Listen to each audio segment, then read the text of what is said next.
Voilà, salut à tous, on est avec Bertrand. On va travailler le petit pivot, mais avec un obstacle avant. Un obstacle qu'on doit prendre légèrement en oblique, donc roue avant braquée à droite et pencher légèrement à droite pour pas qu'elle glisse sur le rocher que vous voyez là. Ça va Bertrand? Ouais. Bon, dis-nous ce que tu as compris, l'analyse.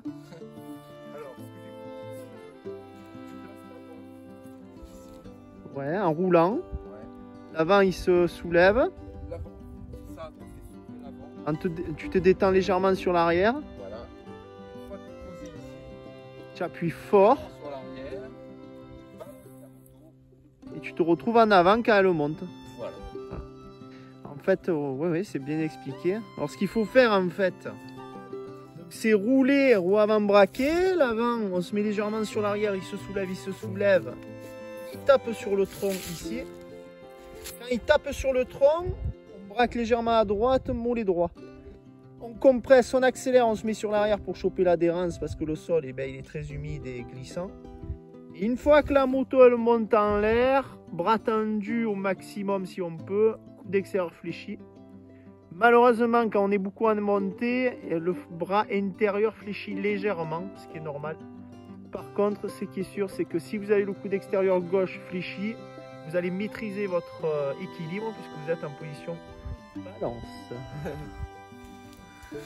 C'est bon, c'est bien expliqué? Ça va le faire. Il n'y a plus qu'un. Ouais, il n'y a plus qu'un. Allez mon poulet, ça va le faire.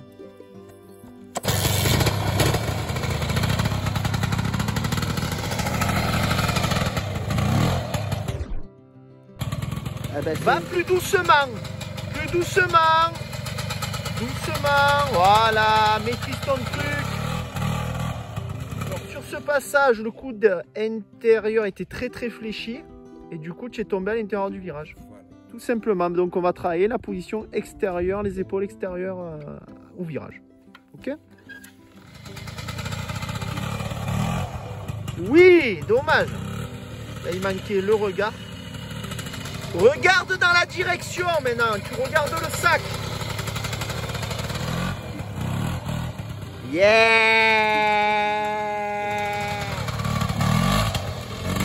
Trop rapide! Plus relente pour maîtriser les gestes techniques. Ouais!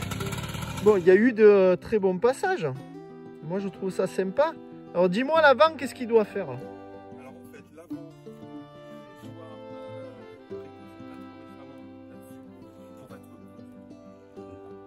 Donc ici. c'est ça. D'accord. Alors moi je dirais un peu plus sur le tas debout. Parce que si tu le mets sur le tas debout, il y aura une compression pour pouvoir tourner plus rapidement et plus court.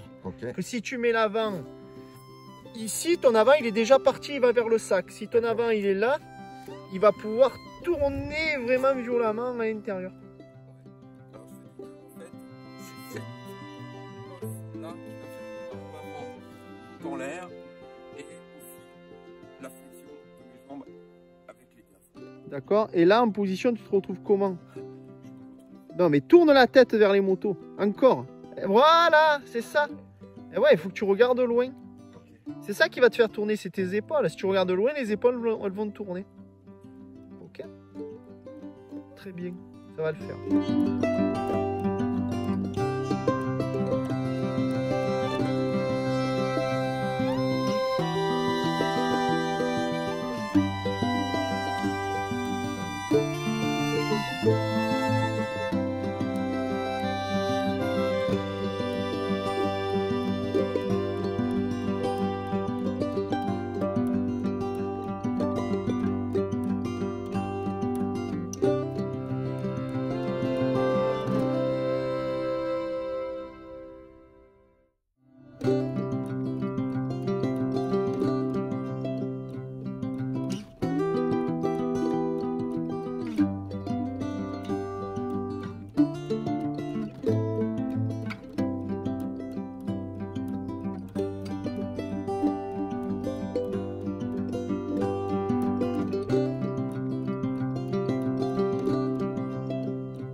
pivots. Alors c'est pas vraiment des pivots, hein.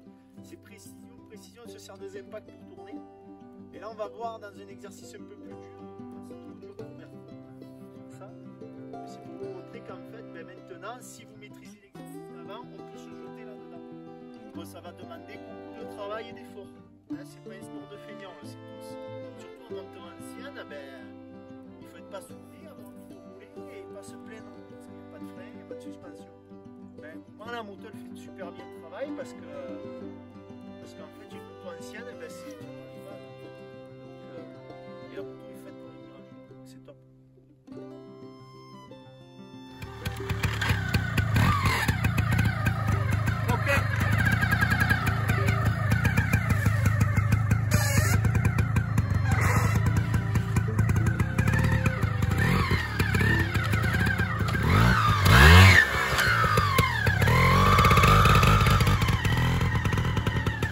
Va-t-il y arriver?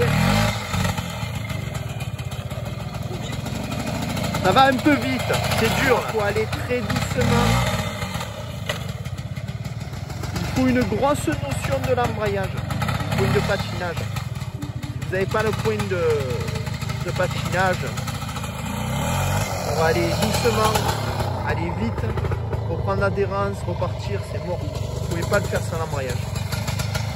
Pilotage moderne à l'ancienne.